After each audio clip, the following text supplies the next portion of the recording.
But the bottom line is meat eaters, the good news is you can now eat meat, but you have to double and triple the amount of vegetables that you eat with it. That's been the major problem anyway. Is most meat eaters, and another thing about meat eaters, and I hate to get graphic about it, but when you're eating this plant-based, all these vegetables, your microbiome is going to be processing that stuff so fast that you're going to go to the bathroom at least 2 or 3 times a day. Well, I know some meat eaters that don't go to the bathroom for 2 or 3 days.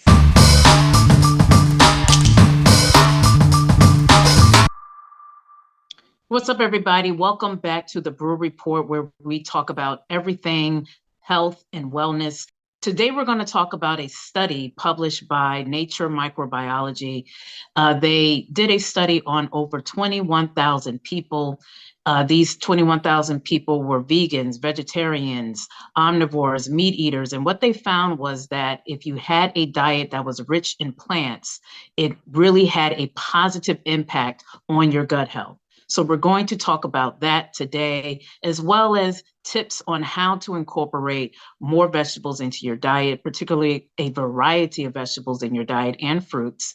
And we're also going to talk about the importance of having a balanced diet. But as always, remember to consult your health providers about any type of special diet you may need to be on. But we are here just to share with you this particular study. Again, this is a study. Studies sometimes can change, but this is what we will discuss today. Right now, my dad will discuss the science behind this particular study, which involves your gut microbiome. Meat eaters, meat eaters, meat eaters. There is some good news for you based on this study. You see, the gut microbiome is a chemical messengers that really reside in your intestinal tract. There are 10 to 100 trillion of these things, from bacteria to parasites to viruses to fungi, all kinds of stuff down there. But they work together to help you digest your food efficiently and to extract the nutrients that you need. The problem for meat eaters was that gut microbiome was not good, except in this study, what they found was that meat eaters who ate a lot of vegetables and populated their microbiome with all of these good bacteria and trillions and trillions and trillions of things that will help them digest food better, they actually had good health, decent health. I think we can take you back to my wife's parents, who were meat eaters, who literally lived into their 90s, and they ate meat, they ate meat, period. But they ate a lot of plant-based foods. So what kind of plant-based foods are we talking about? You got to go back to Dr. Furman and the G-Bombs diet: greens, beans, onions, mushrooms, berries, seeds, and nuts. But you have to eat those in a proportion to populate your gut, so that even if you do eat meat, they will go down there and eat up all that bad stuff that some of this, especially the saturated fat that meat will introduce into your gut. And so, as well as some other things. For example, a lot of us like barbecue. That's okay. But let me tell you something. When you barbecue, you are heating that meat up to a level that creates something called heterocyclic amines. Those are carcinogens. So the higher the heat on your meat, that's a good phrase. The higher the heat on your meat, the higher the HCAs, or the heterocyclic amines, which are carcinogens, which can cause cancer. So one of the things that we tell people to do, if you're going to eat your meat, try to cook it at a lower temperature, like 350, whatever. Now, I know some people going to eat some fried food. I do too. But if you're going to eat that fried food, you better load up on the vegetables. And we'll talk a little bit more about some of the vegetables, combinations of vegetables that you need to do. And that's really the point of this particular study. It's really about how the vegetables can combat pretty much how the meat feeds your body bad bacteria. In fact, that's what they said in the article, that with meat eaters, when they studied their microbiome, they did find that obviously when they were just heavily eating meat, the bacteria was bad. But once they incorporated more of a variety of fruits and vegetables, then they gained more good bacteria, and they actually found, which I thought was interesting, that it was comparable to the vegans and vegetarians. But again, like my dad is saying, be conscious, like, be responsible when you're eating meat. Don't overcook it too much. And we're also not here saying eat an abundance of meat. I still believe in eating mostly a plant-based diet. For me and my dad, we choose 1 or 2 days out of the week, and then we eat an animal product, if you will. But the good news when it comes to this study is, I guess, if you do choose to eat meat every day, just make sure you pair it with some good vegetables. And because the reality is most of the world is or are meat eaters. Most people are not vegans, most people aren't vegetarians, and that's why we felt it very important to share the study to help you to eat a better diet, to be healthier even when you are eating meat. And like my dad said, it's all about variety. I mentioned that about Dr. Greger. He really promotes that because, again, most people, if they eat fruit, they may only eat an apple or watermelon. Or if they eat vegetables, they may only eat broccoli, even though broccoli is good for you, but they may only eat that. Or they may only eat kale or greens. But you really want to eat all of that if you can, because a lot of these fruits or vegetables really help different parts of your body sometimes. Because I know with certain fruits, they may help the left side of your colon, whereas another fruit may help the right side. So, eating a variety of foods is very important. And the study found that eating like 30 varieties of vegetables and fruit was a good idea, but they also said you can start with about 5. So I thought that was pretty interesting. Yeah, let me say something else right quick because yeah, variety counts, and that's why we go with the G-bombs. As you know, your mother makes a heck of a kale salad. It's with kale, arugula, onions. It goes back to the G-bombs, purple onions, cabbage, uh, the hemp seeds. Again, seeds are very important. Flax seeds are very important. And so it's important that you eat a variety of foods as well, and the cruciferous vegetables are extremely important. We're talking about broccoli and kale, etc. And so Especially it's for extreme, women. right, especially for women. So you have to eat that variety. And we'll post the kale salad that we eat. So what we do, I'll lead with the kale salad.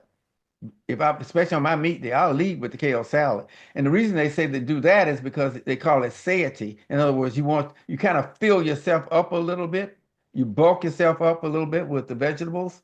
And so you don't eat quite as much and you won't want as much meat as you would. And instead of eating 2 pieces of fish, you'll eat one. Instead of eating that big steak, you'll eat a smaller steak. Okay.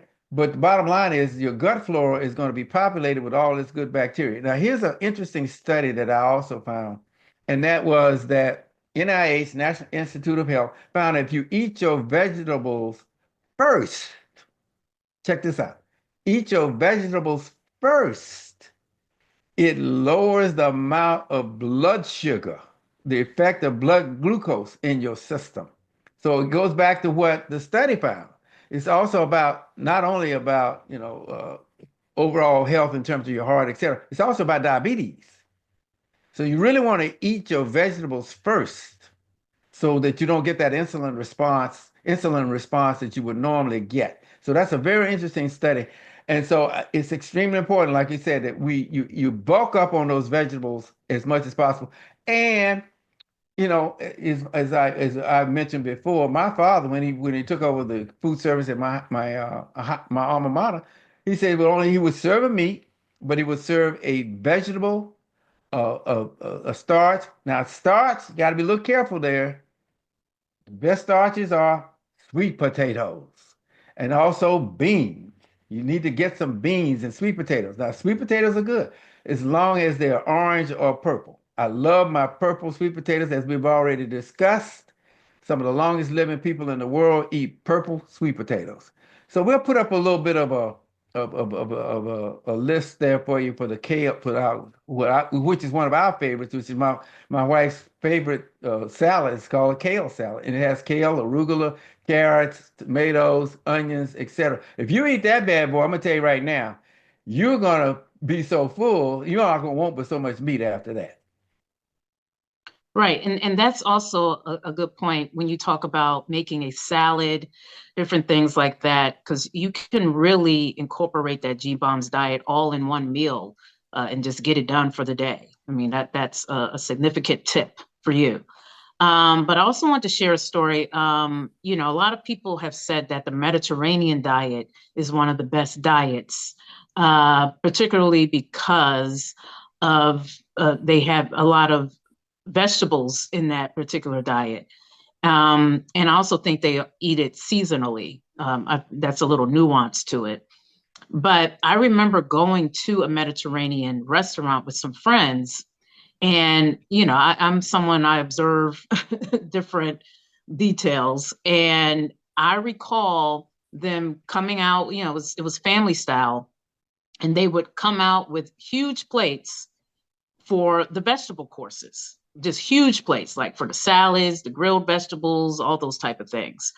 And then when it came for the meats, they brought us smaller plates. Now you could say, well, maybe the restaurant just didn't want to spend money on all that meat, but I looked at it as when it comes to the Mediterranean diet, it's all about what this study is saying.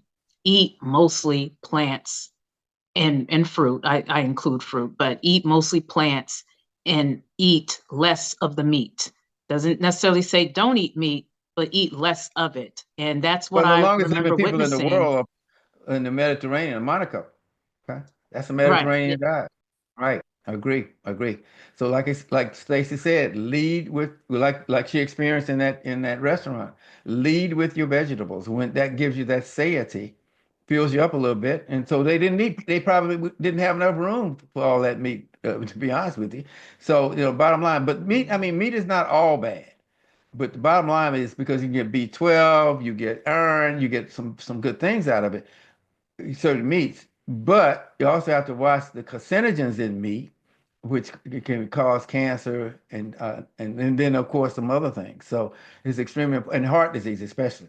So you have to be careful of it because of the saturated fats, and especially where you cook it. But the bottom line is meat eaters, the good news is you can now eat meat, but you have to double and triple the amount of vegetables that you eat with it. That's been the major problem anyway. Is most meat eaters, and another thing about meat eaters, and I hate to get graphic about it, but when you're eating this plant-based, all these vegetables, your microbiome is going to be processing that stuff so fast that you're going to go to the bathroom at least 2 or 3 times a day. Well, I know some meat eaters that don't go to the bathroom for 2 or 3 days. Oh my And guess goodness. what? That stuff's building up in there. So you got to eat. You got to eat your veggies. You got to eat your vegetables. The G-Bombs diet. Eat your vegetables, greens, beans, onions, mushrooms, berries, seeds, and nuts. I mean, it's that's when that stuff builds up in you like that. That's how we get colon cancer. That's how we get prostate cancer. That's how we get all of these cancers, as well as the cardiovascular problems. So, if nothing else, one of the things you're gonna find out, if once you incorporate a lot of vegetables into your diet, even if you're a meat eater, you're gonna be going to the bathroom a little bit more often, which is a good sign. That's your body telling you, hey, I'm happy with you now. They're getting rid of the waste. In fact, I think my dad has said fiber is like a broom in your system. It's like sweeping it away. So what are some tips you can give this audience on? I know we've already mentioned the kale salads and all that, but what are some other tips you can give people to maybe incorporate more vegetables into their diets? The bottom line is, like I say, as your grandfather used to say, first thing he would hand you is a salad before your meal. Salads and soups, okay, beans, etc. The best thing to do is lead with your vegetables. That's it.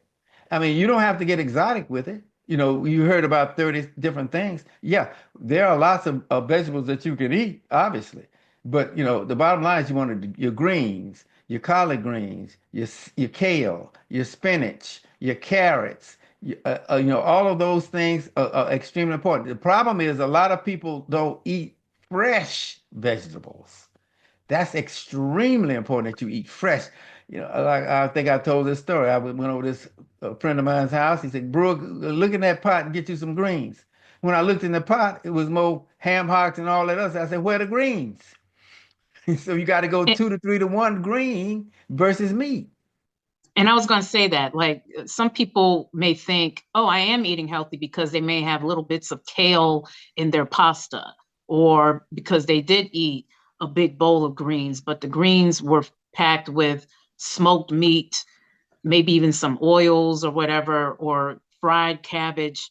We're talking about strictly plant-based vegetables. Add no Fresh, meat to those fresh, vegetables. fresh. Got to go as fresh as you can. I mean, you can cook Yeah. greens like collard greens, turnip greens, and things like because that obviously you have to do that because of the nature of those greens. You have to cook them. But the bottom line is you need to eat 3 times as much green vegetables as you do meat. So if you want to break that down into ounces, I mean, like Stacey just said, in that Mediterranean, I mean, in that Mediterranean diet, Mediterranean restaurant, Italian, they eat their veggies. I mean, they eat a lot of vegetables and they live longer. And so, we rank 47th in the world in life expectancy. Why? Because we are heavy meat eaters and we don't eat enough vegetables. It's just that simple. Right, because if you look at mukbangers and you look at how much meat is usually on their plates, I know some of them are doing it for shock value, but it's usually way too much meat, never enough vegetables. And I personally think that they represent the average American diet. But another tip when it comes to how to maybe incorporate more vegetables in your diet, I know the article mentioned like maybe carry like a snack pack with you, like when you go to work, have a bag of celery or carrots, and maybe if you want some type of dip with it, maybe dip it into some hummus, which would help you meet the beans and legumes category of the G-BOMS diet. But one thing that I really am finding, especially when I read studies like this, is the importance of balance in our lives. I've known this since high school. I was always a fan of courses like philosophy, theory of knowledge. I was also a fan of it in college. And one thing I observed was that nations or people who really just lived a balanced life really excelled. And that's when it comes to life. But I also think it obviously applies to our diets. Because if you really just observe life around you, even nature, you witness balance. That's what, to me, brings us closer to God, brings us closer to Earth or the universe, whatever it is you choose to believe. But balance is key. I mean, what are some of the sayings? Calm before the storm, or there's sunshine after the rain. All of these things show the yin and the yang of life, a balance. So when it comes to your eating, have that balance and you will live a healthier life. All right, so that concludes our show for today. And I want to end with something I heard from a popular social media guy and marketer. His name is Gary Vee. He was talking to an audience and he talked about how for the past 300 to 400 years, what has been put on the pedestal has been the brain. But he feels for the next hundreds of years will be the gut. Now, he was speaking more in terms of us following our intuition, but I also think that it applies to our health and applies to wellness, because a lot of these studies are finding that there is a strong connection between your gut health and just your overall health, including your brain health. In fact, some of these studies have called your gut a second brain. So that's the key. As we said today, take care of your gut, eat more vegetables. In fact, eat the rainbow if you can. Again, that's our show for today. Be sure to like, comment, and subscribe. Thank you so much for joining us. Peace.